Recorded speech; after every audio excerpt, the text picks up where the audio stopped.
Hurling in the shadow of the Rockies. The podcast engaging community through intimate stories of the individual, fostering their culture through hurling in the West. This is Jason Brown. Thank you for listening, and welcome. An Irish sport, the fastest field sport in the world, over 3,000 years old, it doesn't really get more authentic than that.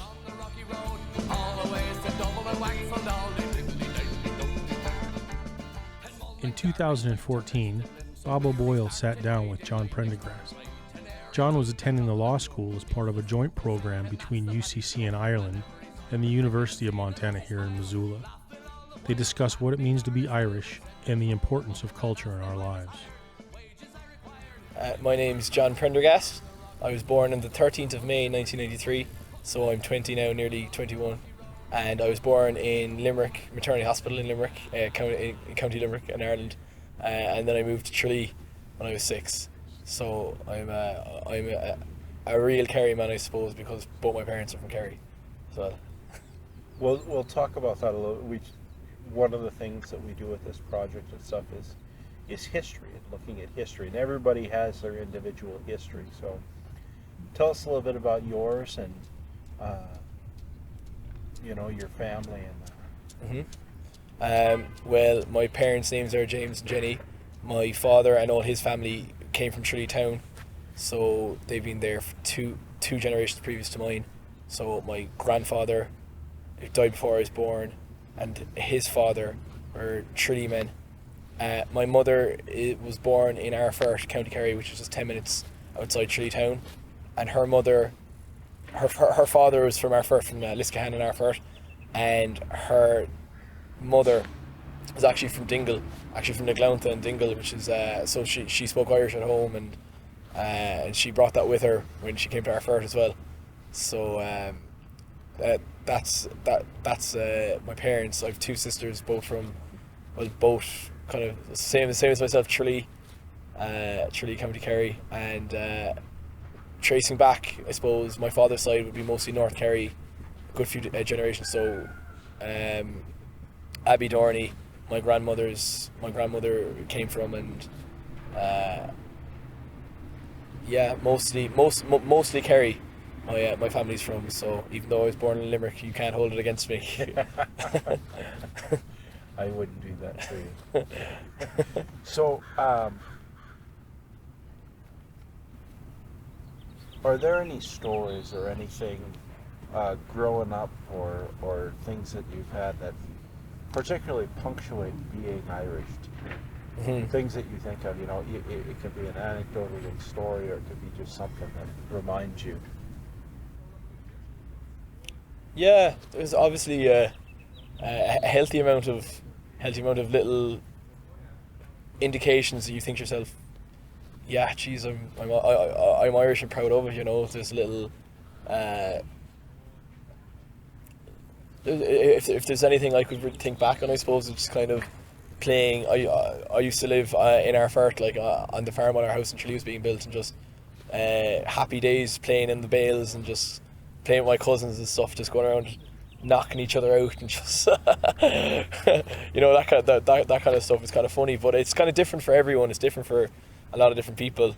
If you ask someone what being Irish was these days, it could be I don't know, the music, or the language is a big one for me, I suppose.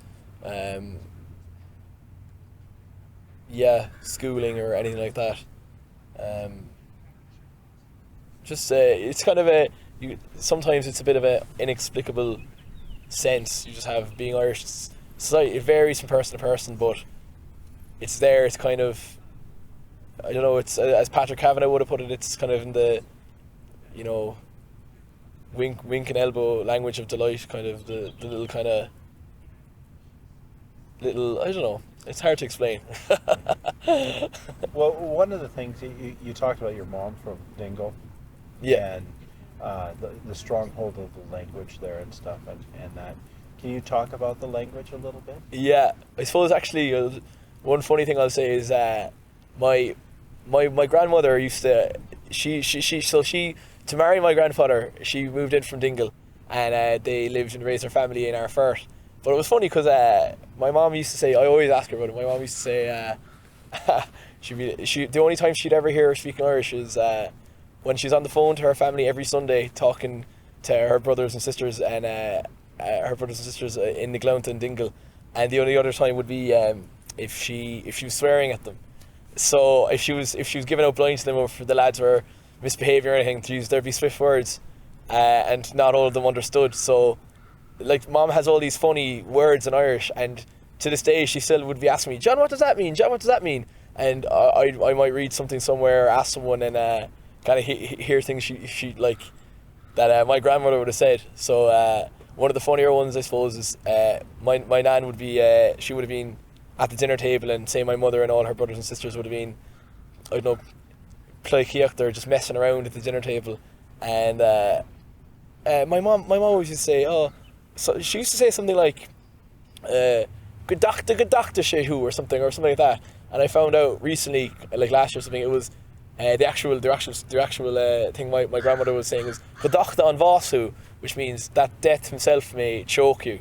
So Mom was just like, what was that? What does that mean or anything? But that's kind of a funny enough little kind of glimpse my mother had into the Irish language. But it was something that I always kind of liked in school, and more than that, it was kind of something I kind of knew I was connected to, and it ended up bringing me places like Missoula, Montana, to help with Trailach or Reardon and the Irish Studies program. It's a real portal into the past. It's a great way to glean perspective about history and how people lived, and it's just such a soulful, beautiful language, and one I'm very proud that is in my family as well. So, tell me about being Irish. What does that mean to you? Mm-hmm. It's just a lot of adjectives kind of come to mind, like kind of like just abstract nouns. It's kind of about being Irish. It's more than you can kind of put into words as well. Like, it's one of the only nationalities that's internationally respected for its identity, its kind of character, I suppose, virtue. Just, it's a virtuous lifestyle, really. You're kind of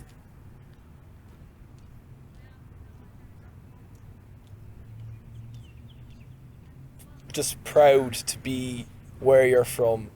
I mean, like, it's kind of funny because you could have two people from Tralee and they'd be like, oh, go away, like, you're from the other side of Tralee or whatever. But if you bring those two people out of Tralee, bring them to Cork or whatever, Munster, you'd be like, just as you go up, like, kind of people, it's a very tribal kind of mentality in that way, very community based.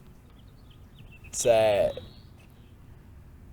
beauty, really. It's the music, the people, the indescribable kind of, just, you look to your parents and just kind of notice their little nuances, like, the sports, just even the way things are. Like, I read an article there the last day about an American's perspective of hurling, our national sport, and one thing he couldn't get over was the humility.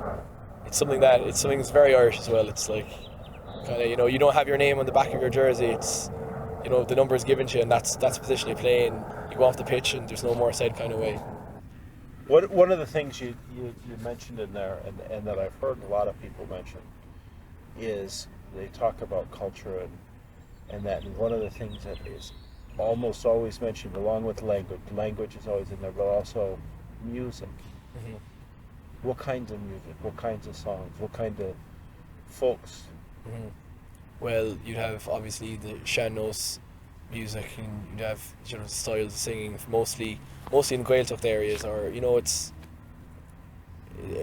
a completely different way of singing. It's a completely indigenous style to Ireland.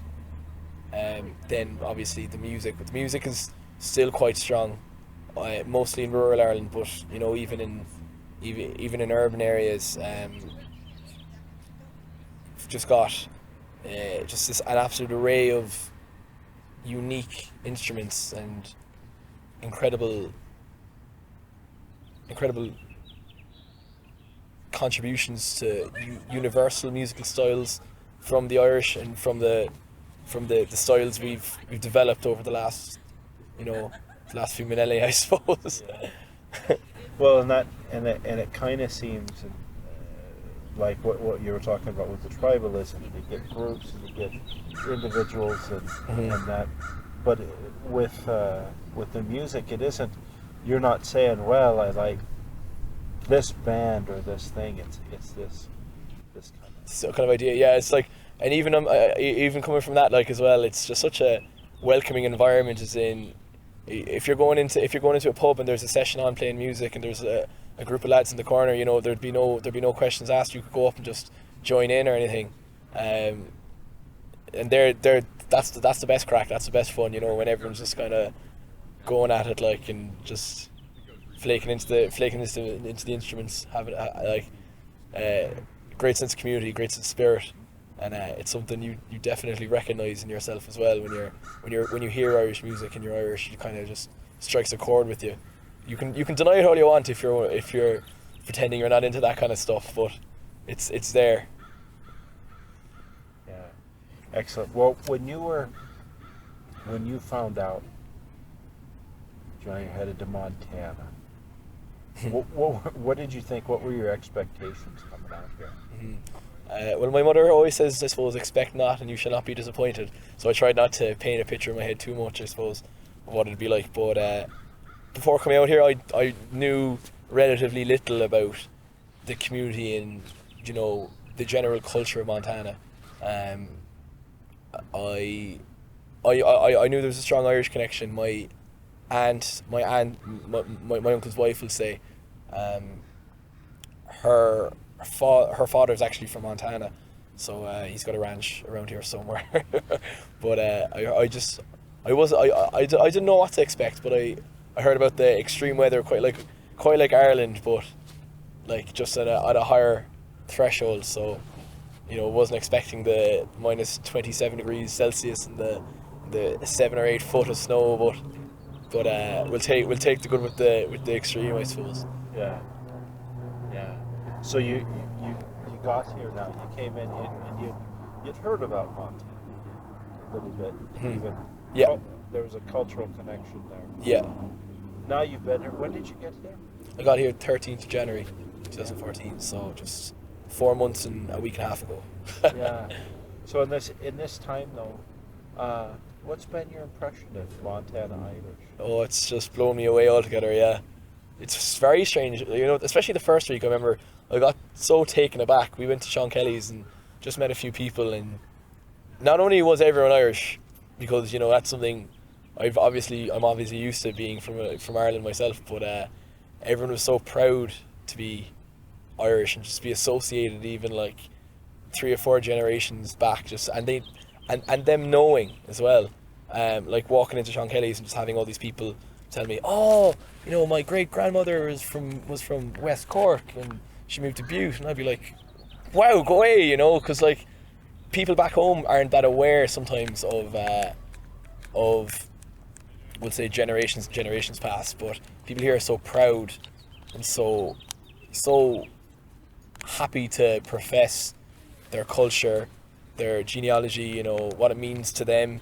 It means an awful lot. Like, I mean, I've very rarely met a person from Montana who's been to Ireland who hasn't said, my God, it's something special, it's something kind of like inherent in me. And I think to myself, that's such a unique and important part of a person to have, that kind of sense of belonging to a certain community and that identity, that uniqueness, and then just having people, you can't even sit down in a restaurant without be like, oh, where are you from? Ireland. And then they might say something like, oh, Diahuit, is that right? And you're like, geez, if people back home had your enthusiasm for being Irish, we'd live in a lot different age. But compared to what I knew coming over here, my socks been blown clean off me. I didn't know my head from my ass at one point. I was like, God, surrounded by Irish feels like being at home, Yeah.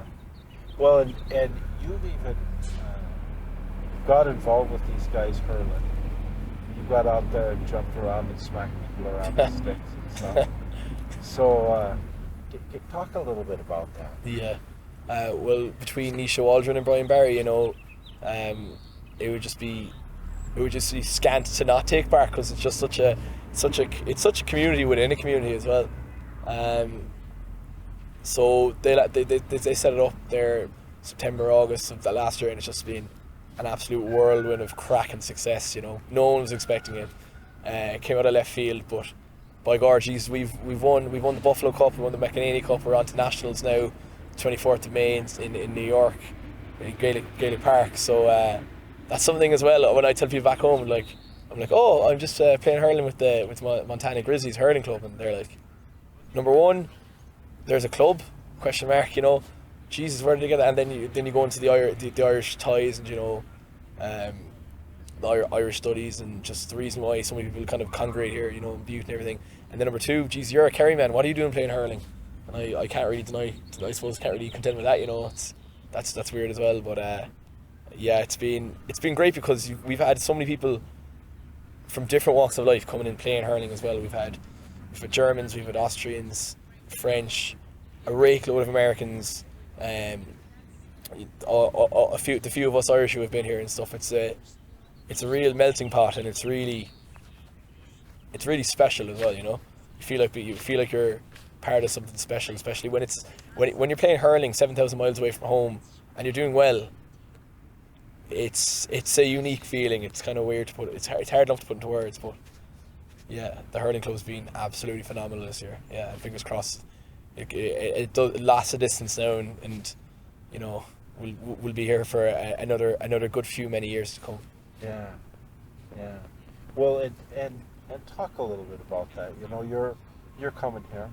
Obviously, your culture is important to you. Heritage. What do you hope to pass on, to leave here, to bring home with you? Just kind of want to work on what's been done here the last few years, and what's especially been done here this year with the awareness about Irish culture in Missoula. The hurling club's been an absolutely phenomenal medium in which to profess or proclaim the Irishness, the unique Irish aspect of Missoula. I mean, the Patrick's Day parade this year was just phenomenal, and we had you know, Sean Kelly's, and we had the hurling club just on trucks, and people were saying, "Oh, that's the hurling club." And even last week when we won the McEnany Cup, you know, we walking through town with the cup, and people were like, "Oh, you're the hurling team." So not only do they know that, one, there's a hurling team, but two, that there's an Irish hurling team. You know, an Irish sport, the fastest field sport in the world, over 3,000 years old. You know, it doesn't really get more authentic than that.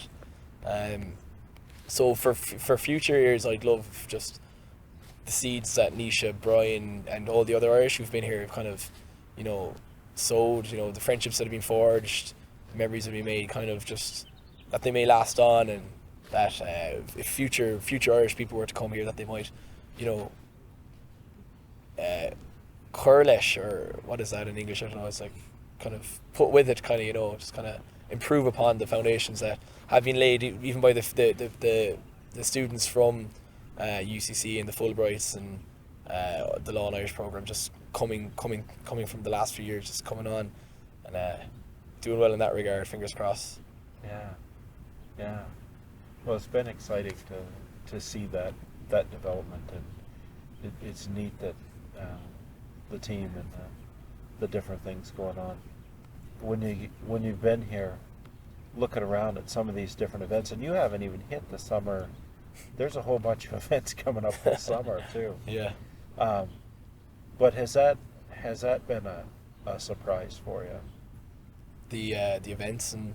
Yeah. Some of the different, like you talked about. I mean, you were at the soda bread thing, and then St. Patrick's Day thing, and we have all these different things. There's going to be there's a Missoula Celtic Festival. There's the Henri Ron Butte. There's the Hamilton. Scottish Irish Festival that they have down there. It's incredible, you know. Like I really enjoyed we went to St. Anthony's. We had the Soderbergh competition, and there was all the kids Irish dancing. The Missoula Irish dancers were in full swing, and there's a good few musicians there as well. It's just really great for people to be able to facilitate their Irishness through all these different events. We had lots of singers. We, from high schoolers to people a bit older, getting involved and just getting really kind of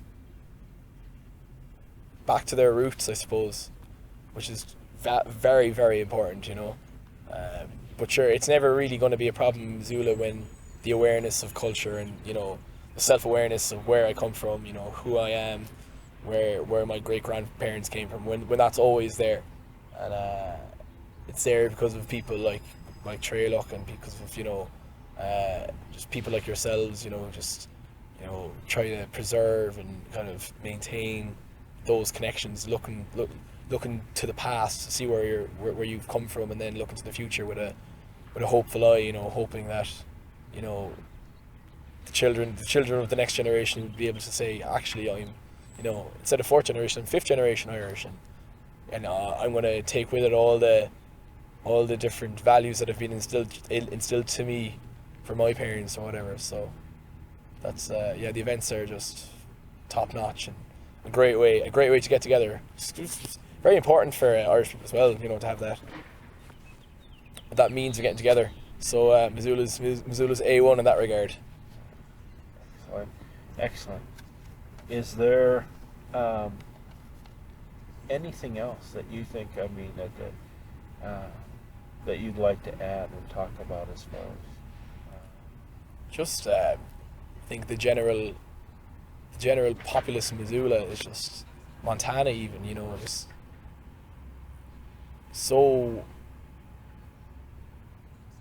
aware and just so deeply grateful, nearly like to have that sense of Irishness, the kind of inexplicable, just unquantifiable characteristic that is being Irish. I mean, God only knows what it is, but Jesus, it's in all the Irish, and it's there to stay. So I mean, historically, socially and culturally, this place is definitely the 33rd county of Ireland. We really want to thank Bob and John for sharing their conversation with us, and for all of their support with the hurling program here in Montana. John has since gone on to study at Notre Dame and helped start the Notre Dame Gaelic Athletic Association in 2018. Thanks again goes out to the Blaggards. We often talk about the importance of music and how it helps us define a culture. Sharing their music and allowing us to use this for the podcast exemplifies the community we want to be a part of. You can find them online at theblaggards.com, where you can find links to support them, find show dates, and check out their podcast, Slappercast, a weekly talk show with the Blaggards. A really big shout out goes to everyone who follows us on our social media as well, to help spread the word about what we're doing, and an extra thank you to everyone who has helped by sponsoring us financially. This direct support is what allows us to continue to find new content for the show and helps us continue to build the community. If you would like to contribute, please visit the donate link on our website, ourhurling.com. Thank you again for listening, and we hope to see you here again for more Hurling in the Shadow of the Rockies.